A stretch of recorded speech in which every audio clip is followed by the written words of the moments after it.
who worked on the night sky was considered an astronomer. They were really astrologers. Now, by the time we get up to the time of Galileo, astronomy, the science of astronomy, didn't develop until then. So it was the mid 1600s. Right, around 1610. Right, around 1610, right, when Galileo first made his observations of Jupiter and other planets, that the branch came between the two. So the science of astronomy developed that followed the laws of physics, and the belief system of astrology continues to this day. And in fact, it's a fact that astrologers have really, really great tables and charts of planetary positions in the sky that are very, very accurate.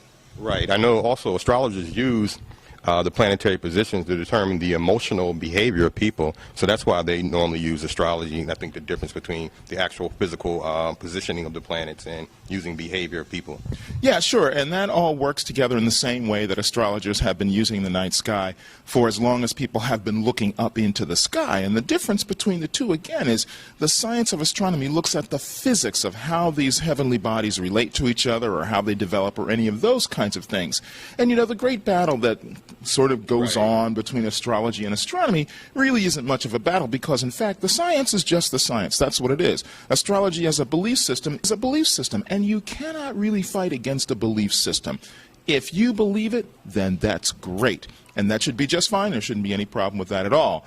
But, you know, when we start to try to mix the two or confuse them, then we get into trouble. But it's very important to make sure that we just divide the two out and say, this is this, that's that, everything's fine.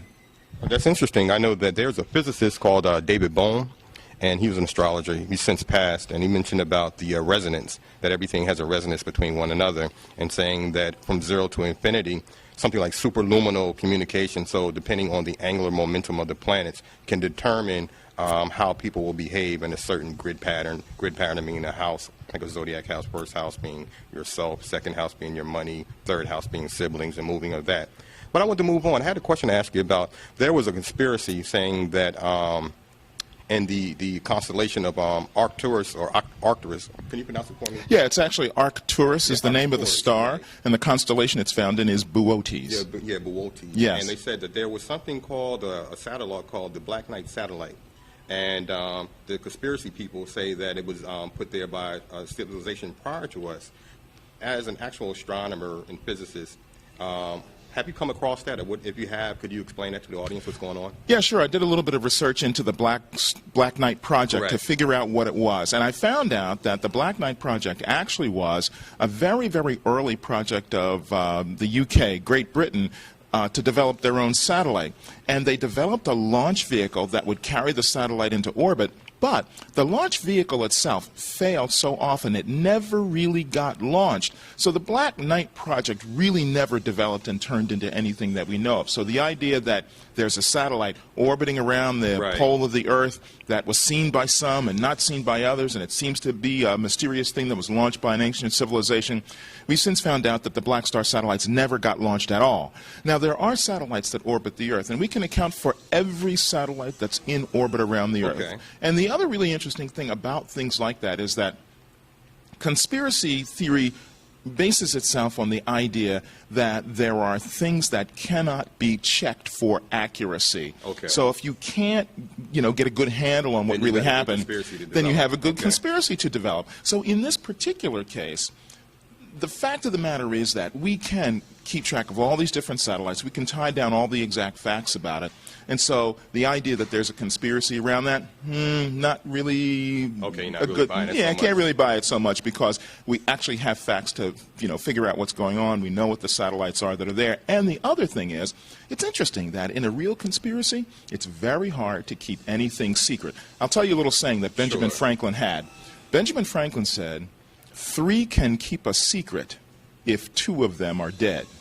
You see what I mean? I see that. Yeah, so that's all part of that. So we have to take all that stuff into account. All right, thank you very much. Also, according to ancient lore, Babylonian lore, they say that a guy by the name of Marduk, he was responsible. He was supposed to be an ancient god during the whole Enlil, EA era, saying that they destroyed a female goddess called Tiamat. And she was a water planet in between Jupiter and Mars. Yes. And there was actually another physicist in where was he located?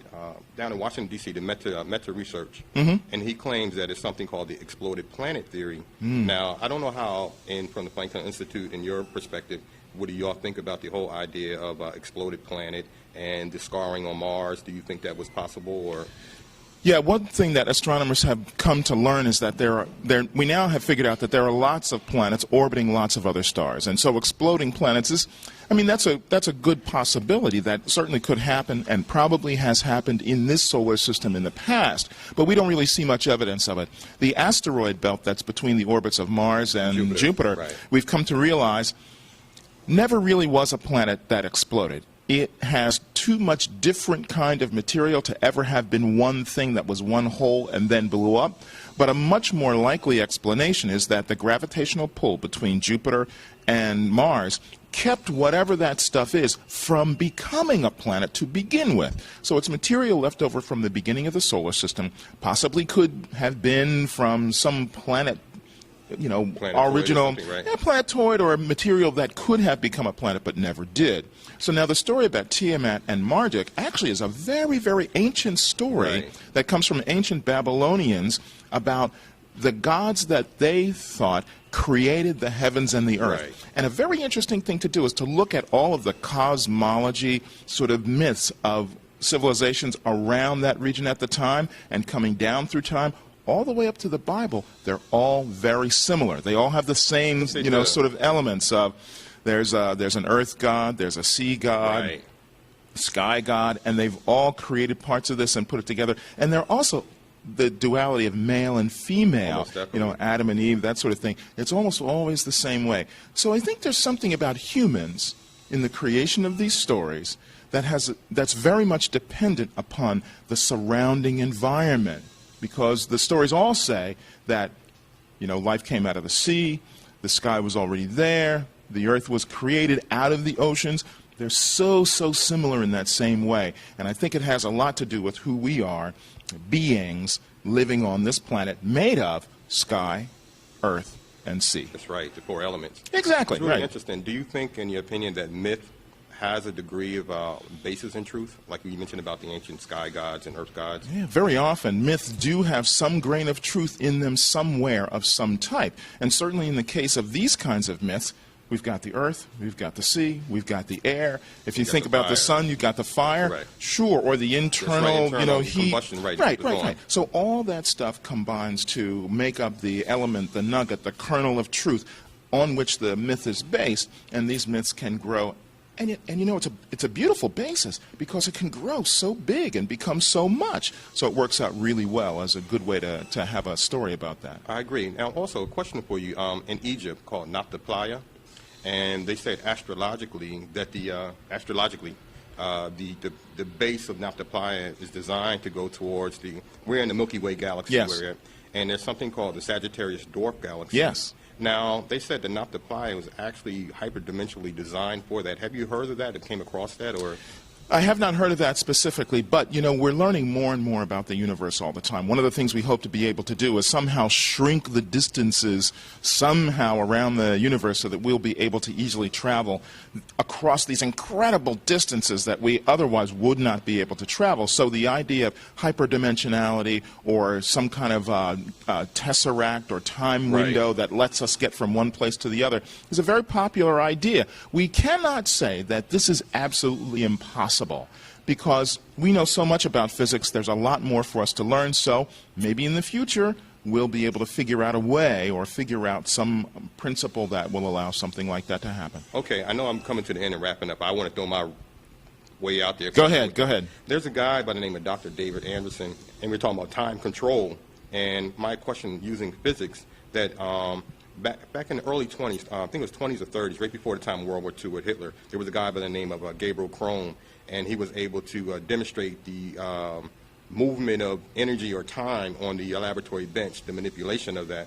Now, using physics and coming back to our time now, there's a guy, he's a retired Air Force guy, and something, I thought the Time Continuum or something, with all these movies like Time Cop and Looper coming out and things of that nature. Do you think the possibility, like movies kind of dictate or illustrate kind of what's going on in yes, reality. But yes. I know that in your position you may not be able to, outside of you being the top astronomer. Do you think, as far as in play or pretend land, that the possibility of manipulation of time control is possible? It's interesting you asked that question, because just recently scientists, physicists have been able to transfer the characteristics of one particle over to another particle in a different location. So it's almost like being able to transport one object from one place to another place by breaking down the molecular structure and sending it on a beam, something like that. So this also opens the door to talk about how time shifts as well, because there have been some instances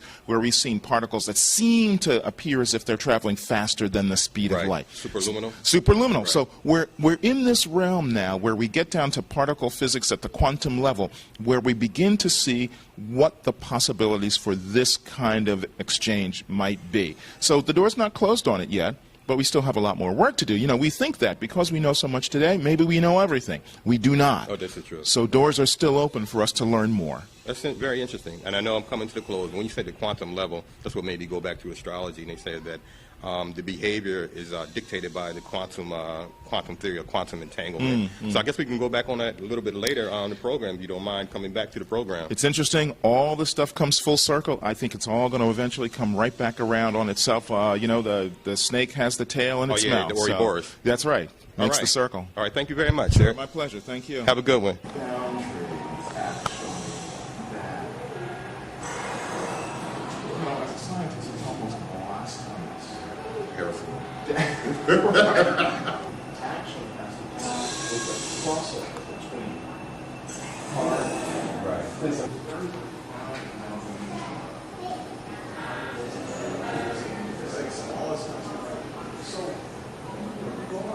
Use your map to keep track of which specimens have been analyzed. Mission specialist, your job is to identify rocks using the data streaming in from the Liberty. This requires 2 steps. First, click on the rock's characteristics, and the hour is limited, so move quickly to finish in time.